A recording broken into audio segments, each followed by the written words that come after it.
If you want to get the value out of your data, there are tools on the market that will help shift from a historical approach to a more modern approach, but strategy matters. Ultimately, the value out of your data is about trying to accomplish really three main goals. One, increase the ROI, increase the return on the investment of your platform, your data platforms. Number two, unlocking data for users. And number three, decreasing the cycle time, decreasing the amount of time it takes to go from a business question to a report. If you can do those three things, then regardless of the tool, regardless of the technology, honestly, regardless of whether you have one analyst, no analysts, or 50 analysts, you will get increased value from your data. For business leaders looking to answer hard questions, they often go, or you may be a business leader who often goes to data. You may know that there's gold in them hills, so to speak, or if you just simply unlock the value of the data in your existing systems, you would be able to make better decisions, be able to maybe potentially move more agilely or nimbly or quickly. You may also recognize you may end up with a strategic advantage in your market if you can just get access to the data.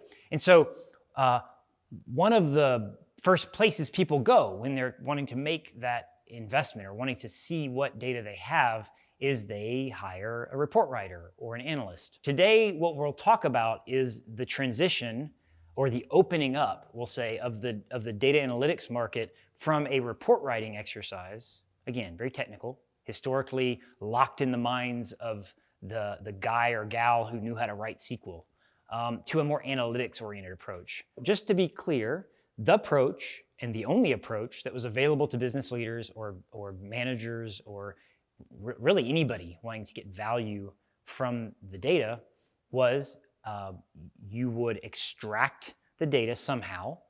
That extraction or that report or whatever it was that involved that SQL would end up either immediately being presented on a screen in a report, would end up being extracted and put into an Excel spreadsheet, or in more sophisticated scenarios, would end up in a data warehouse. And so that data warehouse would then become the source for operational reporting or reports of any kind. This process of extracting and providing access to the data and then building reports came with some trade-offs. Number one, you needed access to technical people. I mean, as a technologist or as an engineer building data models or extracting data or building reports, in a sense this is great, right? Because this is your job. But yeah, I mean, you even as you, the technical person developing these things, or again, if I'm speaking to a business leader, if you're a business leader and you don't have these skills, you're really relying on this person to do this, which means that it's subject to lots of what I'll call process brittleness. Think about you're working with an analyst, or you happen to be the analyst, and so you're working with a business leader, and you're extracting requirements, right? You want to know what questions does that business leader have, or you're providing requirements for the end report that you want. Well, that is okay and works, and you have a conversation, but then it takes time. The analyst now has to go off in a corner and do some design work, or you, the analyst, need to extract and write SQL queries and build reports. And so you see the learning process is slow. And so that would lead to what I'd call process brittleness, because the process was long, the cycle was long, it took a long time to build anything, lots of diligence on the front end, and candidly, you didn't often know what you needed to know. So number two, another problem that surfaced in this legacy or historical context was sources were not set up for reading lots of data. So there was generally this export, transform, load process that would go into loading into a data warehouse that would be more analytically optimized. And so that process introduced even more slowness. So you had this process that was already expensive and slow, getting even longer, right? Because now you have to extract the data and put it into a data warehouse and design the model and rework the data so it was optimized for reads and not just for writes, which again is more where the data was coming from. And so again, lengthy process, a brittle process. And then often, again, if you're the business leader providing requirements or you're an engineer designing solutions, you're going to talk to as few people as you possibly can. Why? Well, because the more people you talk to, the longer that process gets. And so it was a long process, it was a brittle process, It was a complicated process, and often it was a narrowly valuable process. It only provided value to a subset of people. So the solution to this historical process or problem where the process was brittle, it took too long, and it often served too narrow of an audience, involves the streamlining. In order to streamline, we need to consider why.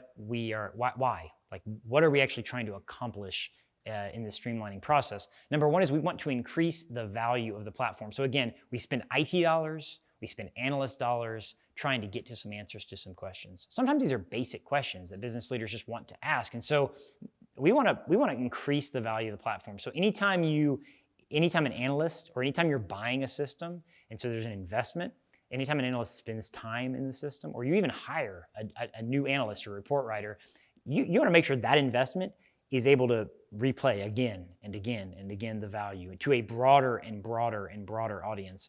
It's sort of the value on that investment or the return on that investment. So number one, goal one for this streamlining is we want to make sure that there's value. There's an increased value to that platform. Number two, again, if we're focusing on solving not just one user's problem, not one stakeholder's problem, not one business leader's set of questions, then we have to figure out how do we unlock data for users?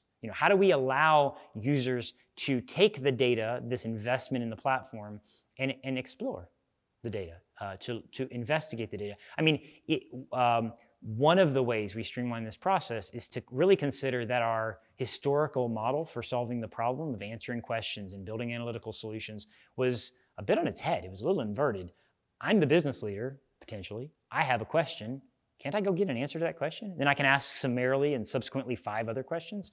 So we have to figure out, if we're going to streamline this process, we have to figure out, and again, good news is the market has come with solutions that have helped figure this out, how to unlock data for our business leaders so that they're able to explore the data themselves.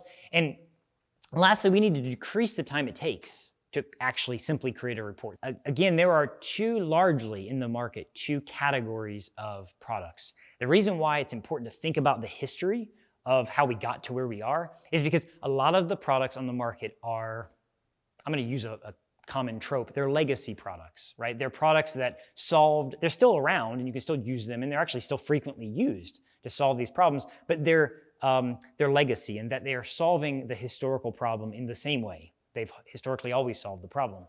But category 2 are the new products that are streamlining the process in a way that I described earlier. And these are what I'll call analytics solutions. And so in terms of 2 categories, we've got what I'll call reporting solutions that take on the problem in the historical way.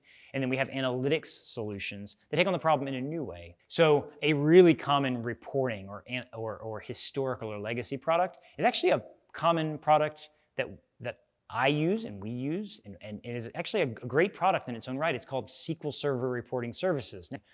Some visualization, some paginated reports, but ultimately that's a legacy way. IBM Cognos is another one. Crystal Reports is another one. These are, again, they've been around a long time, so it's not surprising that they're solving a historical problem. But the way that they're solving the problem, again, is very much tied to this notion that an analyst writes SQL, writes data extraction logic, gets data out of the source system, does some stuff with it, again, largely using very technical tools, and then generates reports or builds reports in a reporting technology. And again, these reporting technologies are the ones that I mentioned, SSRS, Cognos, Crystal Reports. So you can imagine the historical pattern is I, the developer, I, the analyst, I, the technologist, handle and build all the various steps in the process.